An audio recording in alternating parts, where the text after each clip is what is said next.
Proclamações. Digam-no os redimidos do Senhor, os que ele resgatou da mão do inimigo. O meu corpo é um templo para o Espírito Santo, redimido, purificado e santificado pelo sangue de Jesus. Os meus membros, as partes do meu corpo, são instrumentos de justiça, entregues a Deus para o seu serviço e para a sua glória. Eu nasci de Deus e o maligno não me poderá tocar. Aleluia, glória a Deus. O diabo não tem lugar em mim, nenhum poder sobre mim, nada a declarar contra mim. Tudo foi resolvido pelo sangue de Jesus, glória a Deus. Eu venci Satanás pelo sangue do Cordeiro e pela palavra do meu testemunho. E eu não morro pelo amor à minha própria vida. Glória a Deus. O meu corpo é para o Senhor e o Senhor é para o meu corpo. Louvado seja o meu Senhor por todos os séculos dos séculos. Amém. Vê Salmo 107:2, 1 Coríntios 6:19, Efésios 1:7, 1 João 1:7, Hebreus 13:12, Romanos 6:13, 1 João 5:18, Romanos 8:33-34, Romanos 3:25, Apocalipse 12:11, 1 Coríntios 6:13. Audiolivro Seja Perfeito, mas como? De Derek Prince. Capítulo 5. O terceiro bloco de construção. Domínio próprio. Neste capítulo, vamos continuar examinando as palavras de Jesus encontradas em Mateus 5:48. Sede vós, pois, perfeitos, como é perfeito o vosso Pai que está nos céus. Antes de prosseguirmos, entretanto, pode ser útil pararmos por um momento e revermos o que já aprendemos. Recapitulando o que aprendemos. Vimos nos capítulos anteriores que Deus tem um programa ou um processo pelo qual podemos passar da nossa fé inicial em Jesus para o que a Bíblia representa como a perfeição. A passagem onde encontramos, de fato, esse processo de perfeição é 2 Pedro 1:7, onde Pedro diz que tudo começa com a graça de Deus. Versículo 2. Se começarmos de qualquer outro ponto de vista, falharemos irremediavelmente. Se confiarmos na nossa inteligência, habilidade ou retidão, ficaremos muito aquém do padrão de perfeição de Deus. Por isso, é importante que este ensino comece com a palavra-chave, graça. Pedro fala então sobre uma vida de multiplicação. Ele diz-nos que o poder de Deus nos deu tudo o que precisamos para a vida e piedade. A provisão de Deus está nas promessas. Isso é tão importante que quero mais uma vez pedir-lhe que diga em alta voz: a provisão está nas promessas. À medida que nos valermos dessas promessas, acreditando e obedecendo a elas, progressivamente nos tornamos participantes da natureza divina, escapando simultaneamente da corrupção que está no mundo, pela concupiscência. Depois, no versículo 5, Pedro começa a falar sobre um processo de adicionar blocos de construção em níveis sucessivos ao nosso fundamento de fé. Por favor, tenha em mente que o único ponto de partida onde podemos começar na vida cristã é a fé. A fé é a pedra do alicerce mais ampla sobre a qual vamos construir todos os níveis ou andares sucessivos. A adição de blocos de construção a essa placa subjacente de fé é o processo que produzirá em nós uma vida que será perfeita. Até agora, abordamos os 2 primeiros níveis do nosso prédio. Vamos recapitular resumidamente a nossa abordagem dos 2 primeiros níveis, ou blocos de construção, que nos são dados em 2 Pedro 1:5. Acrescentai à vossa fé a virtude. Deve lembrar-se que escolhi a palavra excelência em vez de virtude, porque quero fugir de um contexto religioso ou moral. Pessoalmente, acredito que Deus espera que todo verdadeiro crente produza excelência, independentemente de quão humilde seja a sua vocação. Lembro-me de algo que aconteceu na Alemanha alguns anos atrás, no ministério de um pastor, amigo meu. Ele levou um jovem que tinha estado fortemente ligado às drogas ao Senhor. A mente desse jovem estava mais ou menos desaparecida, simplesmente não funcionava. Mas ele tinha fé genuína em Jesus. O pastor, meu amigo, levou-o para sua casa e começou a mostrar-lhe os elementos da vida e da disciplina cristãs. Depois de algum tempo, conseguiu encontrar um emprego numa empresa que o empregava na mais humilde competência, esvaziar cestos de lixo e desempenhar outras tarefas domésticas. O pastor disse ao jovem: eu só quero contar-lhe 2 coisas. Primeiro de tudo, confie em Jesus e peça sua ajuda. E segundo, seja fiel.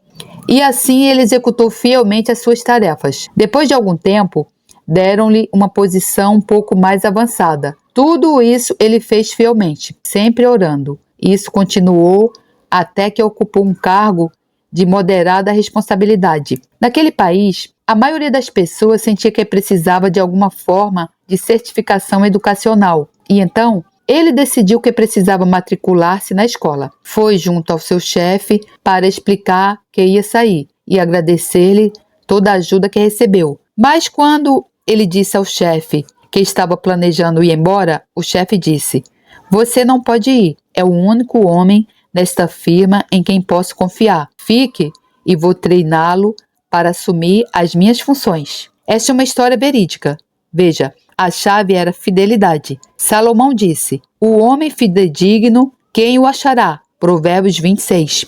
Salomão era o governante de um grande império. Ele tinha todos os homens escolhidos de Israel à sua disposição, mas até ele tinha dificuldade em encontrar alguém em quem pudesse confiar. Se não é qualificado, acima de tudo, seja confiável e fiel. Jesus disse: quem é fiel no mínimo, também é fiel no muito. Quem é injusto no mínimo, também é injusto no muito. Lucas 16:10. Eu conheci muitas pessoas com uma atitude de direito que dizem: este trabalho é muito insignificante.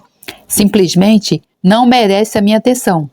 Dê-me um trabalho mais importante e eu realmente vou mostrar o que consigo fazer. De minha parte, nunca darei a essa pessoa tal trabalho, porque é contrário aos princípios da Escritura. Jesus disse: experimenta-o nas coisas mais pequenas. Naquele que é fiel nas pequenas coisas, pode confiar para as coisas maiores. Assim, vemos que a excelência é algo que está ao alcance de qualquer pessoa que acredita, que é sincera e que está disposta a ser humilde. A excelência é algo que está ao alcance de qualquer pessoa que acredita, que é sincera e que está disposta a ser humilde. Olhando novamente para o nosso texto, em 2 Pedro 1,5 lemos: acrescentai à vossa fé a virtude, ou excelência, e a virtude, a ciência, o conhecimento. O bloco de construção depois da excelência é o conhecimento. Salientei que não é o conhecimento científico de que precisamos, embora isso possa ser muito vantajoso e útil. É principalmente através do conhecimento de Deus, da sua palavra e da sua vontade, que pode tornar-se um cristão eficaz e bem-sucedido. Também olhamos para alguns dos exemplos de ignorância contra os quais os apóstolos estavam continuamente lutando e que ainda existem na igreja hoje. Dei 5 exemplos dessas áreas de ignorância.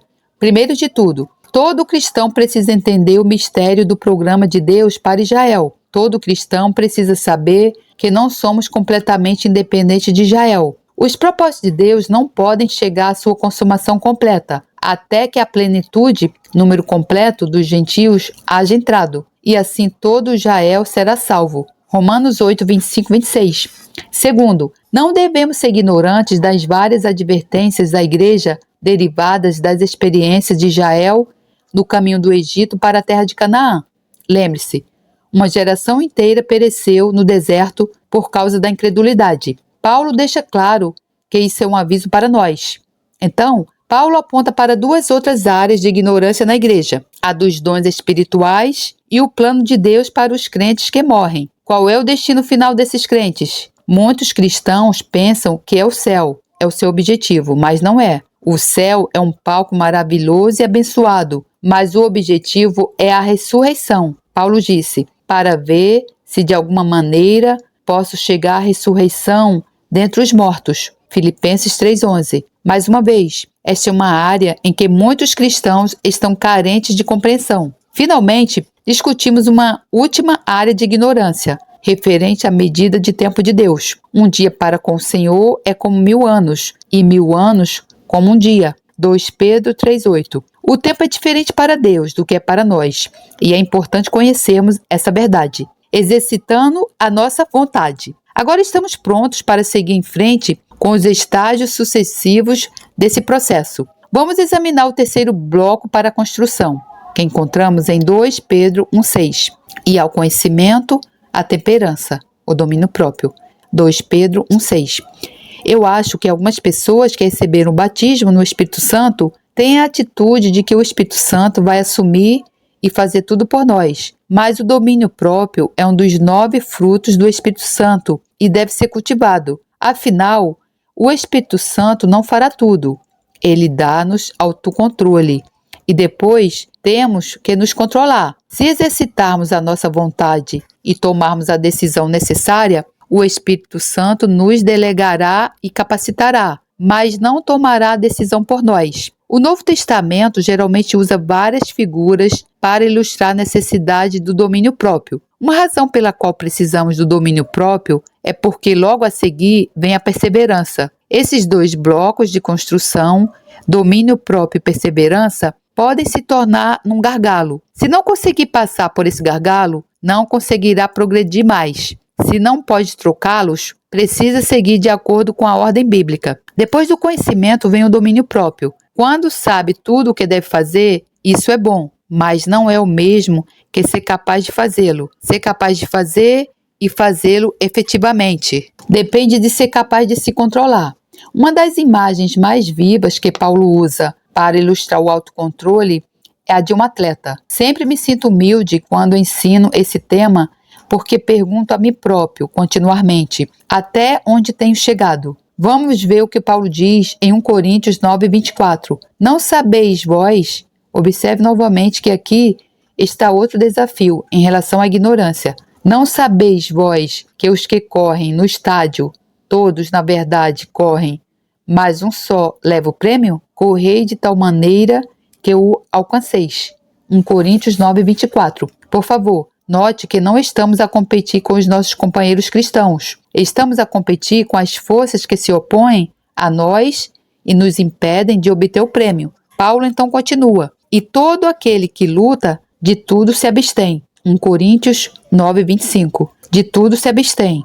Aponta para o domínio próprio, autocontrole. Paulo está pensando nos Jogos Olímpicos do mundo antigo, que estabeleceram o padrão para os Jogos Olímpicos de hoje. O que era verdade sobre os Jogos Olímpicos de então não é menos verdadeiro sobre os Jogos Olímpicos agora. Paulo está nos dando um dos exemplos mais vívidos da necessidade de domínio próprio. Vamos continuar lendo e depois veremos como isso se aplica às nossas vidas. Estes atletas, o fazem para alcançar uma coroa corruptível. Nós, porém, uma incorruptível. 1 Coríntios 9:25. A medalha de ouro nos antigos Jogos Olímpicos foi uma coroa de louros, colocada na testa do vencedor. Naturalmente secou depois de algum tempo, mas ainda era uma marca de enorme honra. Paulo passou a verificar que tudo aquilo, porque esses atletas olímpicos estavam lutando, só ia murchar. Mas então, Paulo acrescenta que nós nos estamos esforçando por uma coroa imperecível. Para nós, existe a possibilidade de uma coroa, uma medalha de ouro, uma que seja eterna. No versículo 26, Paulo aplica essa verdade à sua própria vida. Pois eu, assim corro, não como a coisa incerta. 1 Coríntios 9:26. Por outras palavras, Paulo está dizendo, eu sei para que alvo estou correndo, e não me desvio nem para a direita, nem para a esquerda. Eu vou direto. Tenho dito muitas vezes que se apontar para o nada, tem certeza de acertar. O nada. Uma das grandes tragédias da vida cristã é a falta de objetivos. Todo crente deve ter um objetivo. Todo crente deve ter uma meta. Não se torne apenas alguém que segue uma rotina religiosa, que vai à igreja todos os domingos e ao estudo bíblico nas noites de quarta-feira e talvez para o grupo de casa doméstico alguma outra noite. Tudo isso é bom e está certo, mas a longo prazo murchará espiritualmente, a menos que tenha uma meta na mira. Batendo no ar. Paulo continua a aplicar a metáfora atlética para si mesmo, no versículo 26. Assim combato, não como batendo no ar. 1 Coríntios 9:26. A imagem que Paulo descreve é de um jogador de boxe que de forma imprudente e frenética ataca sem saber o que está tentando atingir. Muitos de nós são assim na nossa vida de oração. Sabemos que estamos lutando contra algo, mas não sabemos o que é. Aprendi ao longo dos anos que as nossas orações só se tornam totalmente eficazes quando sabemos com o que estamos lidando. É por isso que precisamos dos dons do Espírito Santo operando nas nossas vidas. Dons como a palavra da sabedoria, a palavra do conhecimento e do discernimento dos espíritos nos permitirão saber o que realmente estamos enfrentando. Quando eu estava pastoreando em Londres, na área de Bayswater, no início dos anos 50, a maioria da nossa congregação era composta de pessoas que foram salvas em reuniões de rua.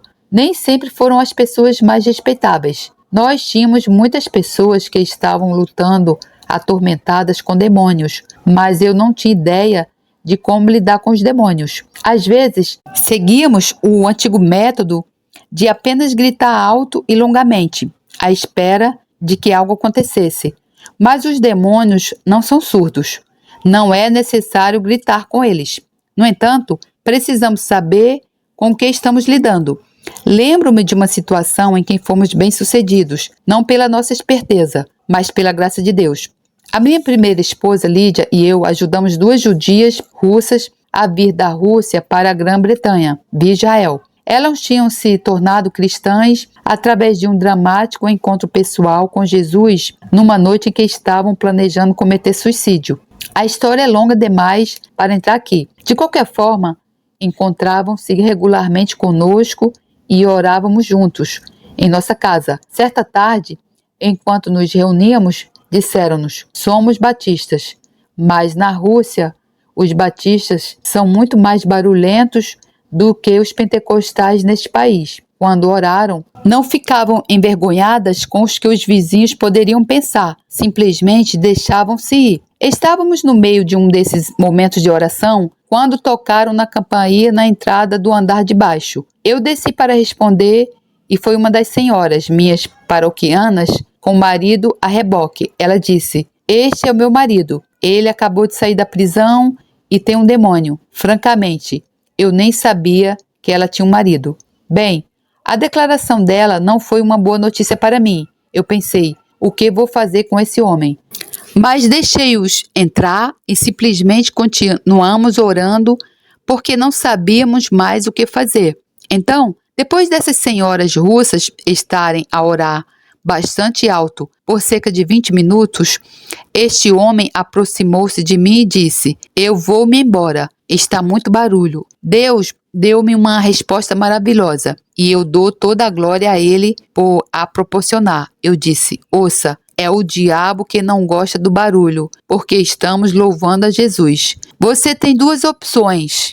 Se for embora, o diabo irá consigo. Se ficar, o diabo irá sozinho. E continuamos orando. Cerca de 10 minutos depois, ele veio até mim e disse: acabou de sair. Eu senti-o sair da minha garganta. De um modo geral, no entanto, em muitas outras situações, desperdiçamos muitas horas batendo no ar, porque não sabíamos com que estávamos lutando ou como combater isso. De vez em quando tivemos sucesso, mas os nossos sucessos não foram tão numerosos quanto os nossos fracassos. Paulo disse que quando lutamos, temos que saber com o que estamos lutando.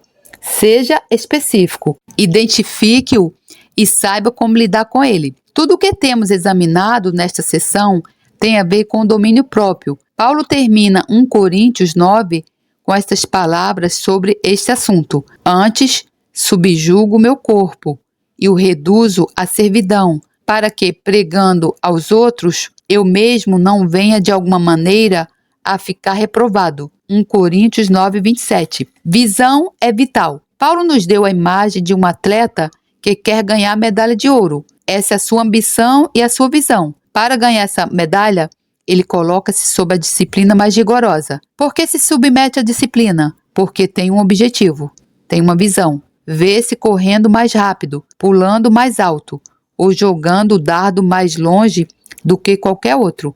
A sua visão motiva-o.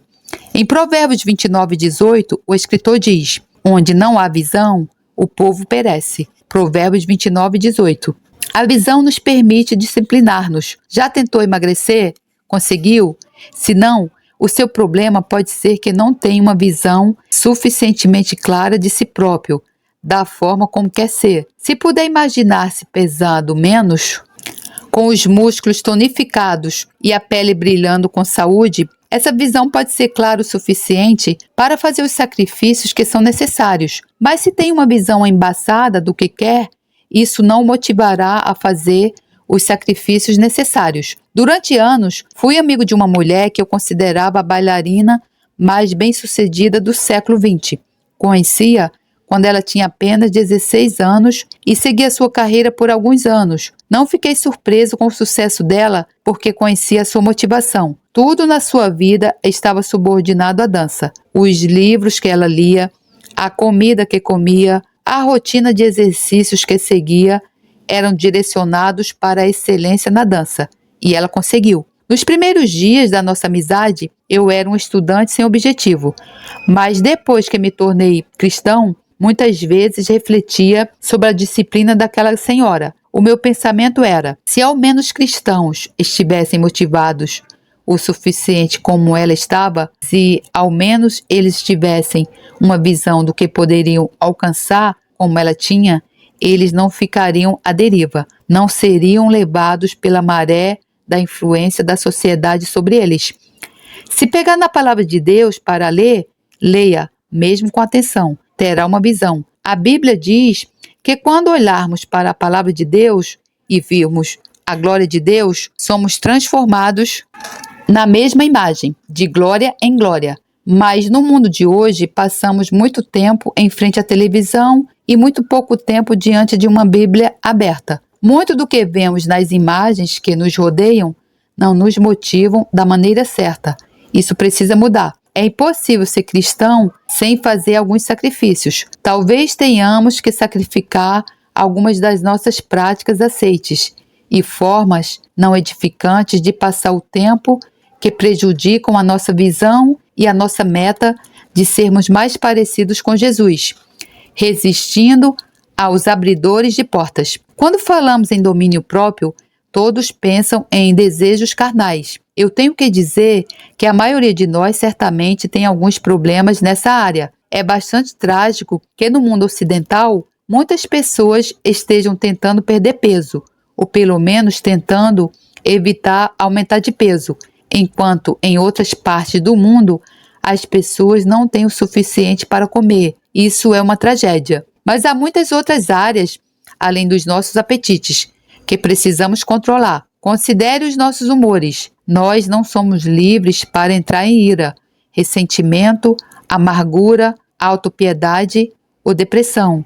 Não devemos render-nos a eles. São mais mortíferos do que os apetites carnais. Não ceda ao mau humor. Eu acredito que há algo errado com a pessoa mal-humorada. Acho que estão espiritualmente desfocados. Após o incidente em Bayswater, onde o marido de uma das nossas irmãs recebeu a libertação durante a nossa reunião de oração barulhenta, Deus proporcionou que no meu ministério, com regularidade, tinha de lidar com pessoas que precisavam de libertação de demônios. Uma das verdades interessantes que aprendi é que certos demônios são abridores de portas. Eles entram e abrem as portas para os outros. Dois dos principais abridores de portas são o ressentimento e a autopiedade. Não ceda a eles. Tem de decidir. Exercite a sua vontade e comece a louvar a Deus em vez de sentir pena de si mesmo. Comece citando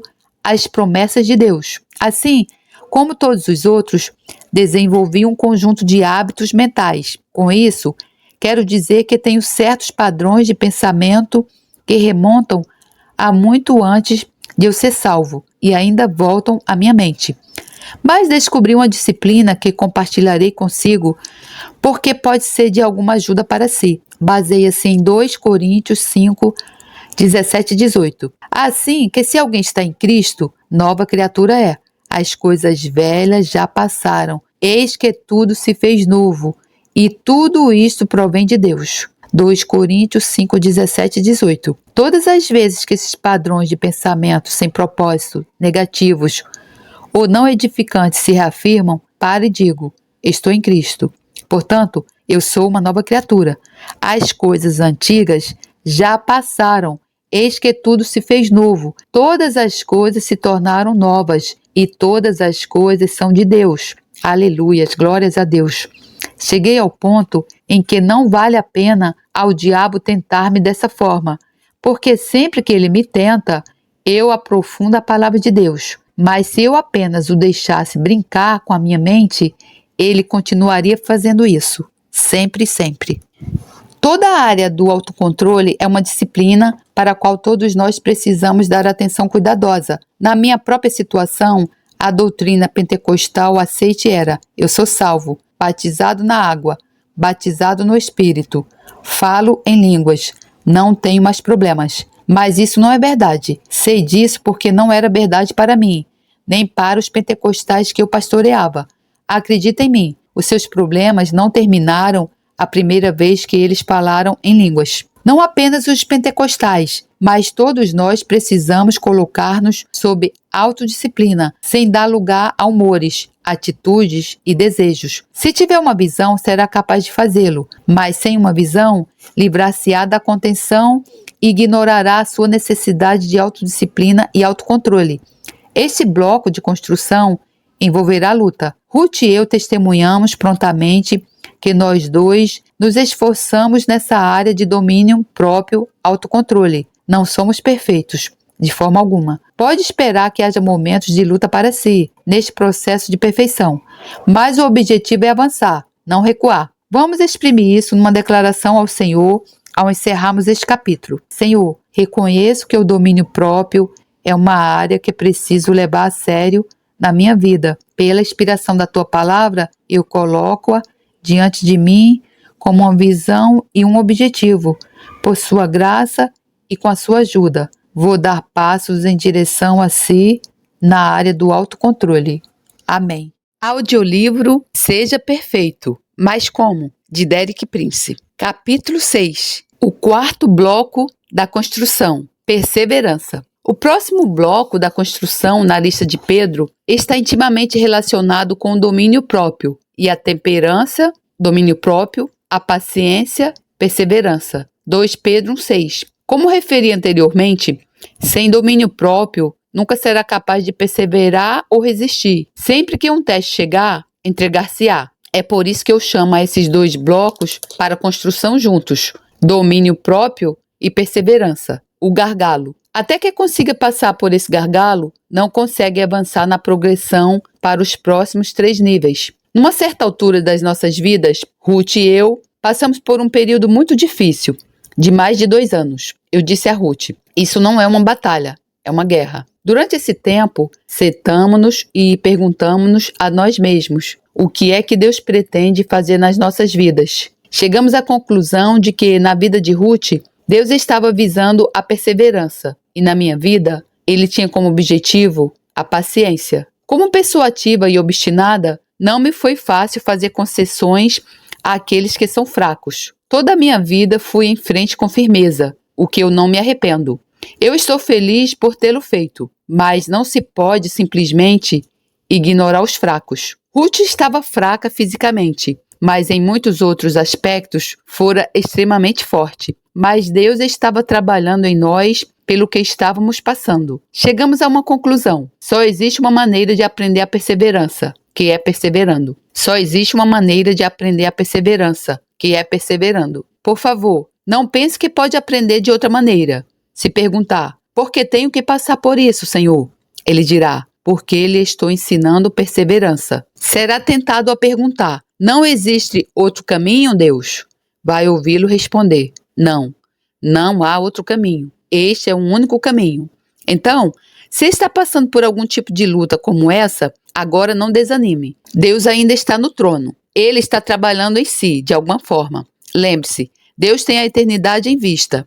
Eu cheguei a esta conclusão: Deus não sacrificará um dos menores fragmentos da eternidade por todo o tempo. Ele está sempre trabalhando para o eterno. Perseverança leva tempo. Certa vez conheci um jovem líder de muito sucesso nos Estados Unidos. Pouco depois de seu filho nascer, eu estava em sua casa e orei por este menino e dediquei-o ao Senhor.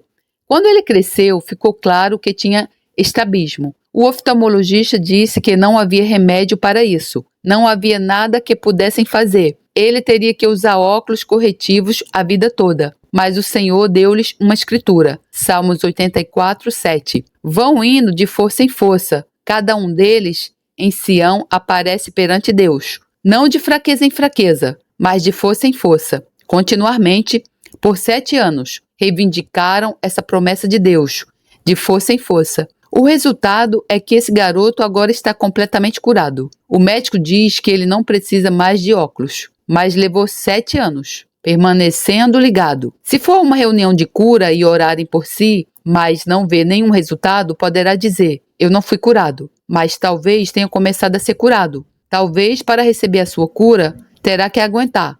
Quanto mais, só Deus sabe. Nem todas as curas são instantâneas. Muitas curas são progressivas, mas se não aguentar, poderá perder ou não entrar na cura que aguarda. Eu pessoalmente acredito que, de acordo com as Escrituras, todos aqueles em quem os anciãos colocam as mãos com fé e unção começam a ser curados. É isso que a palavra de Deus diz. Mas muitos não recebem uma cura definitiva ou permanente porque não aguentam. Quando oro pelas pessoas e vejo que Deus as tocou fisicamente, digo, agora o poder de Deus está em ação no seu corpo. Basta manter a ligação na tomada de energia e vai ser curado. Quando eles me perguntam como manter a ligação, eu digo, agradecendo a Deus. Apenas continue agradecendo, agradecendo, agradecendo. Quando eu conheci Ruth em 1977, ela era uma inválida com uma hérnia num disco da coluna. Como uma obra de misericórdia, eu fui e orei por ela, sem saber em que eu me estava metendo. Comentário do Derek Prince, Portugal. Derek, naquela altura, ainda não sabia que Deus já tinha escolhido a Ruth para ser a sua esposa. Eu orei por ela em junho daquele ano e sabia que Deus a havia tocado. Então disse, Deus tocou-a. Agora, mantenha-te ligada. E ela é um dos meus exemplos. Ela manteve a ligação até novembro, todos os dias apenas agradecendo a Deus pelo fato de o poder dele estar operando no seu corpo. Meses depois, numa reunião em novembro, ela foi instantânea e permanentemente curada. Glórias a Deus. Mas teve que ficar ligada por cerca de 5 meses. Muitas pessoas teriam retirado a ficha da tomada e dito, bem, eu não fui curada. Quando diz eu não fui curado, é como se retirasse a ficha e interrompesse a ligação, cortasse o poder, avançando com esperança. Domínio próprio e perseverança ou persistência são o gargalo. Até que consiga passar por ele, não consegue avançar mais. Vamos examinar brevemente algumas escrituras para nos encorajar, começando em Hebreus 6:11 e seguintes. E desejamos que cada um de vós mostre o mesmo zelo até o fim, para a completa certeza da esperança, para que não vos torneis indolentes ou preguiçosos, mas sejais imitadores dos que pela fé e paciência herdam as promessas. Hebreus 6:11 e 12. Observe essa palavra, zelo, e também a frase até o fim. Por outras palavras, não pare. Mais uma vez, não é suficiente apenas ter fé. Precisa de fé e paciência. Porque quando Deus fez a promessa a Abraão, como não tinha outro maior por quem jurasse, jurou por si mesmo, dizendo, certamente abençoado te abençoarei, e multiplicando te multiplicarei. E assim esperando, Abraão com paciência alcançou a promessa. Hebreus 6, 13 e 15. Quanto tempo levou? 25 anos. Pense nas inúmeras vezes em que ele deve ter sido tentado a duvidar ou dizer, isso não vai funcionar. Deus permitiu que ele chegasse aos 99 anos antes de ter o filho prometido. Isso é paciência. E lembre-se, Abraão é o pai de todos os que creem. Somos filhos de Abraão. Se andarmos nos passos da fé do nosso pai Abraão, quais foram os seus passos? Fé e paciência. Há muito sobre esses princípios em Hebreus. Então vamos ver Hebreus 10, 36. Porque necessitais de paciência para que depois de haverdes feito a vontade de Deus, possais alcançar a promessa. Hebreus 10:36. Há uma lacuna entre fazer a vontade de Deus e receber a promessa. Nesse intervalo, pode fazer duas coisas. Pode manter a ficha ligada ou não. Se desligar, não conseguirá nada. Se mantiver a ligação, obterá tudo. O que Deus está testando? A sua perseverança. Depois lemos em Hebreus 12:1. Portanto, nós também, pois que estamos rodeados de uma tão grande nuvem de testemunhas, deixemos todo o embaraço e o pecado que tão de perto nos rodeia e corramos com paciência a carreira que nos está proposta. Hebreus 12:1. A vida cristã não é uma corrida, não é um sprint. Eu acho que poderia dizer que é uma maratona. Muitas pessoas começam muito rápido, mas nunca passam a fita final. O grande requisito é o bloco de construção da perseverança. Vamos terminar este capítulo com a seguinte proclamação simples: Senhor, eu não vou desistir. Com a sua ajuda, deixo a ficha ligada à sua tomada de poder e perseverarei, perseverando. Em nome do Senhor Jesus. Amém. Capítulo 7. O quinto bloco da construção. Piedade. Voltamos novamente a 2 Pedro 1,6. Enquanto olhamos para o próximo bloco de construção a ser adicionado ao nosso progresso em direção à perfeição. Acrescentai a perseverança, a piedade. 2 Pedro 1,6. Piedade tem uma presença. Nos dias de hoje, quantos de nós alguma vez ouviram alguém usar a palavra piedade? Quase desapareceu do nosso vocabulário. Uma razão para isso é porque há muito pouco disso a ser encontrado no mundo de hoje. Quando está com uma pessoa que exibe a característica de piedade, ele ou ela fala pensar em Deus. Essa é a minha definição pessoal de piedade. A presença de Deus está com essa pessoa. Vou relatar um breve incidente que aconteceu quando eu ainda estava no Exército Britânico. Não estou tentando apresentar-me como um exemplo de piedade, mas estou simplesmente usando isso como uma ilustração. Depois de ter sido salvo, passei os 4 anos e meio seguintes no Exército. O Exército não é o lugar mais difícil para se ser um cristão, de maneira nenhuma, mas certamente também não é o lugar mais fácil. No entanto, durante esse tempo, nunca abandonei o meu testemunho e nunca comprometi a minha posição de fé em Jesus Cristo. Pouco antes de ser dispensado em Jerusalém, eu estava encarregado do escritório de recepção do hospital no Monte das Oliveiras. Se já esteve em Jerusalém, o que hoje é um hospital luterano, era na época o Hospital Geral Britânico, número 16. Eu era cabo e havia um jovem soldado, um furriel, servindo abaixo de mim. Durante o nosso tempo de serviço juntos, eu nunca disse nada sobre o Senhor ou sobre o Evangelho. Então, um dia, 3 ou 4 pessoas estavam no escritório da recepção e durante a conversa, ele praguejou, usando um termo particularmente sujo. Imediatamente olhou para mim, corou e disse: "Sinto muito, Cabo Prince, eu não sabia que estava aqui. Eu nunca tinha dito nada sobre Deus. Veja bem, nem antes nem depois daquele tempo. Mas a minha presença tornou-o ciente de que existe um Deus que tem certos padrões. Eu acho que, em certo sentido, é o que Deus quer dizer com piedade." Em 1 Timóteo 4, 7 8, Paulo dá essas instruções a Timóteo: "Mas rejeita as fábulas profanas e de velhas, e exercita-te a ti mesmo em piedade, porque o exercício corporal para pouco aproveita, mas a piedade para tudo é proveitosa, tendo a promessa da vida presente e da que há de vir, fortalecido em piedade." Quero salientar que é no versículo acima que Paulo indicou a Timóteo que a piedade exigia exercício. Ele disse: "Exercita-te a ti mesmo em piedade." Acho que todos nós temos um conceito do que é o exercício. Acorda de manhã e faz uma rotina de exercícios. Algumas pessoas não fazem nada. Deixe-me apenas acrescentar aqui que, no devido tempo, isso trará as suas consequências.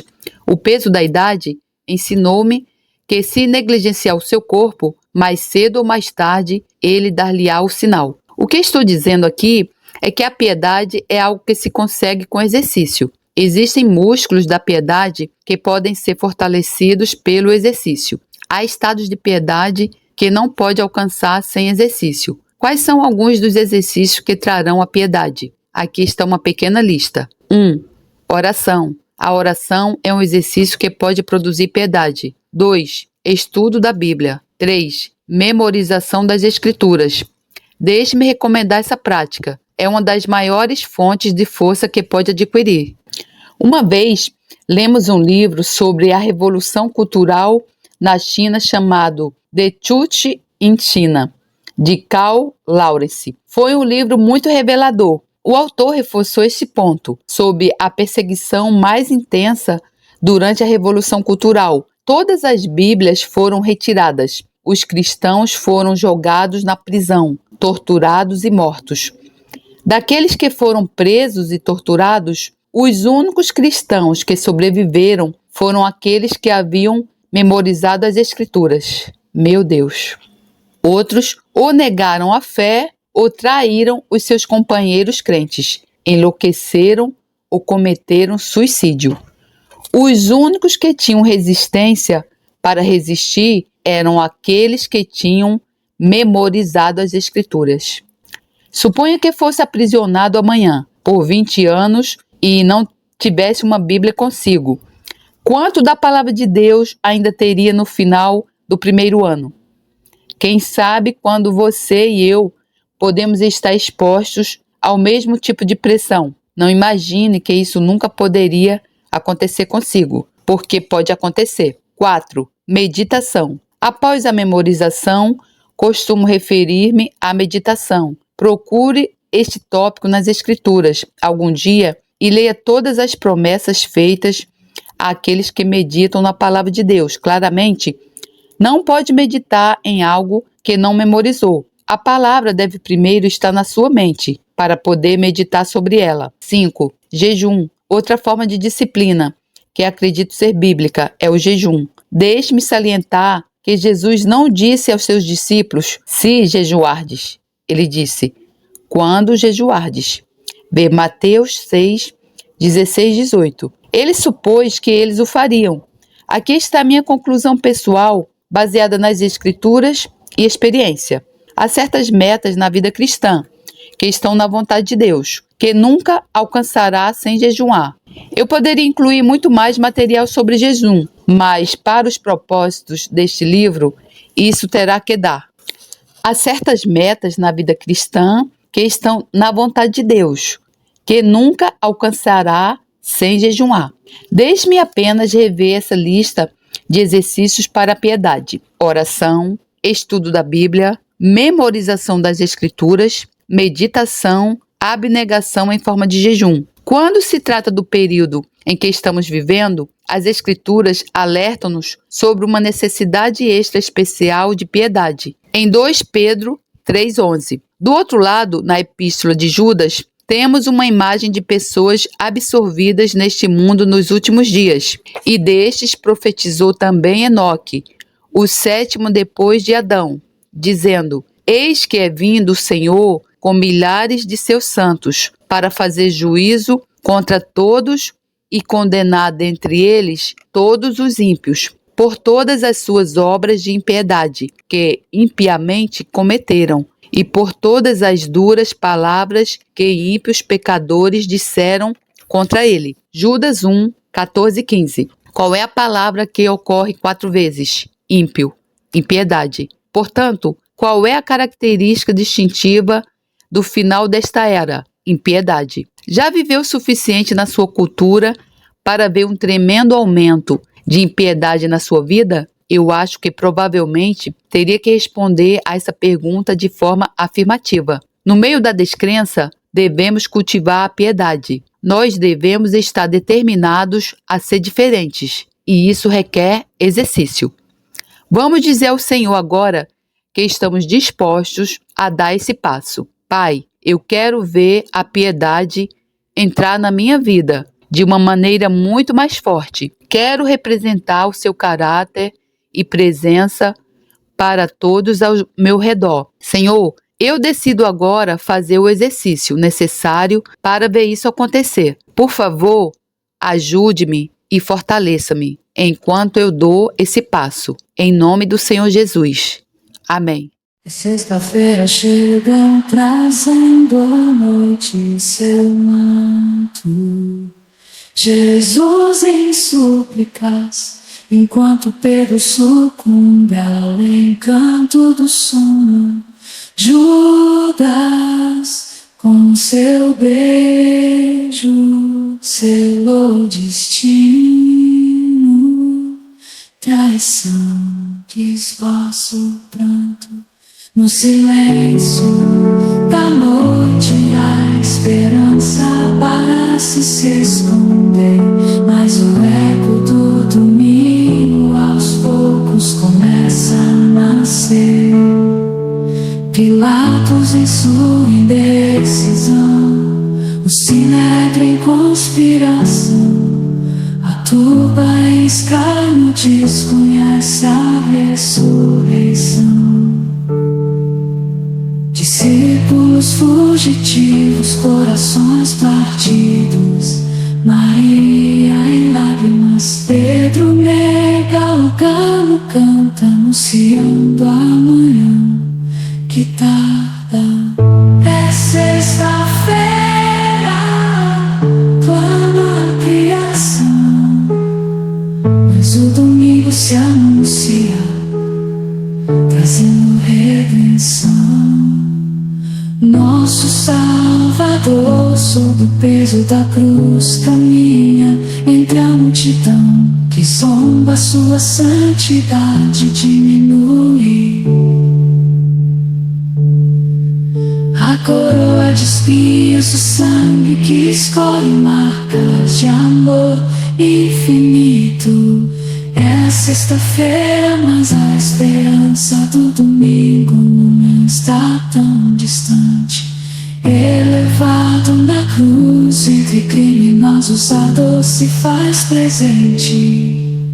O véu se rasga, a terra treme, o céu escurece, um silêncio envolvente. A pedra colocada, os guardas se postam, a vigília começa, mas a promessa do domingo no coração ainda cresce. É sexta-feira, mas não é o fim. Domingo vem aí com vitória sem fim. A escuridão parece reinar, a morte sorri, certa de sua vitória. É sexta-feira, mas a história ainda não contou sua glória. O pecado julga ter vencido, a esperança parece falha, mas a luz do domingo já começa a brilhar.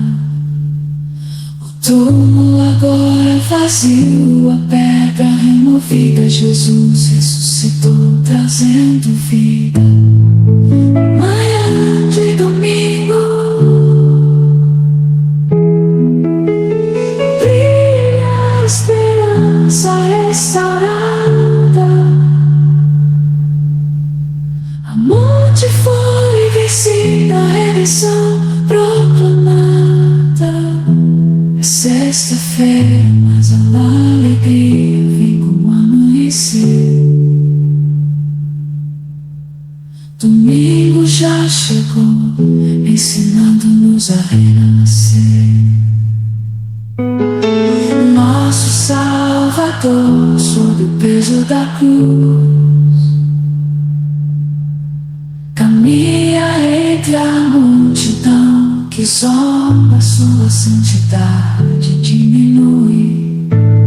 A coroa de espinhos, o sangue que escorre marcas de amor infinito.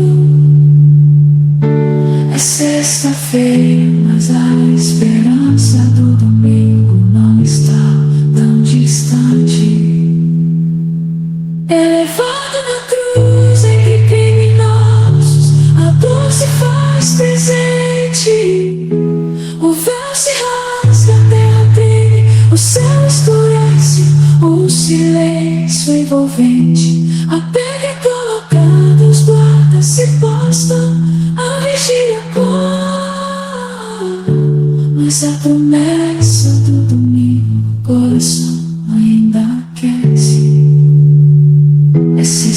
segunda-feira, mas não é o fim. Domingo vem aí, com vitória sem fim. A escuridão parece reinar, a morte sorri, certa de sua vitória. É sexta-feira, mas a história ainda não contou sua glória. O pecado julga ter vencido, a esperança parece falhar, mas a luz do domingo já começa a brilhar. O túmulo agora vazio, aberto e uma vida. Jesus ressuscitou, trazendo vida, vida. Amanhã de domingo brilha, a esperança restaurada.